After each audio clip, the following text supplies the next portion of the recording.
Hello again. The creation of a new European-wide army is seemingly one step closer to becoming reality. 23 EU member states have signed a new joint defence pact called PESCO. It's been promoted by France and Germany. Our Europe correspondent Peter Oliver takes us through what this could all mean for the bloc.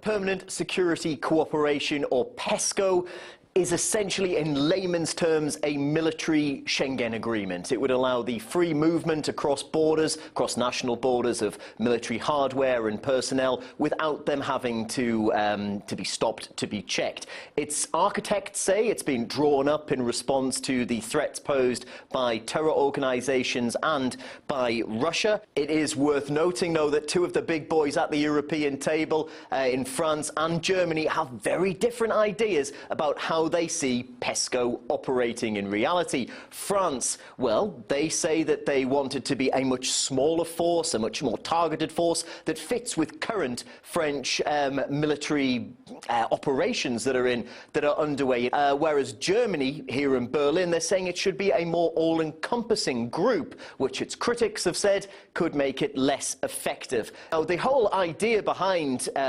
PESCO and what it may lead to, a European army, were expedited. Talks on these were expedited following the vote in 2016 by the United Kingdom to say that they were going to leave the European Union. The UK had long been an opponent of an EU army. We're expecting now to hear from Jens Stoltenberg, the NATO Secretary-General, a little later on to find out what he has to say about what Federica Mogherini, the EU Foreign Minister in all intents and purposes, says is a historic day when it comes to European defence. Well, indeed, on that, the EU's foreign policy chief, Federica Mogherini, said a few hours ago that more than 50 military projects have already been proposed by the EU countries taking part. The defence pact's been touted as a new NATO by some, but there is worries as to whether that will take place or not. Let's take a look at what was said. I think it's definitely another step in the wrong direction because, of course, there has been coordination among the elements of the European countries for defense purposes, but overall this has all taken place in the context of NATO.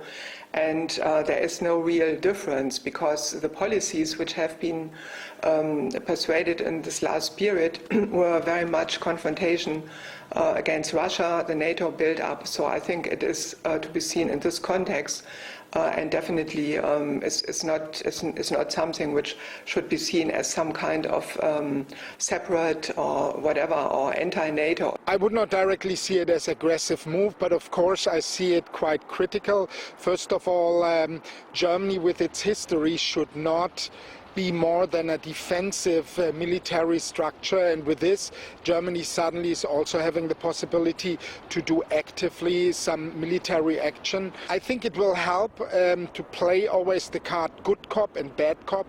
The good cop is then the European army and the bad cop is the NATO. So I think they will really work arm in arm.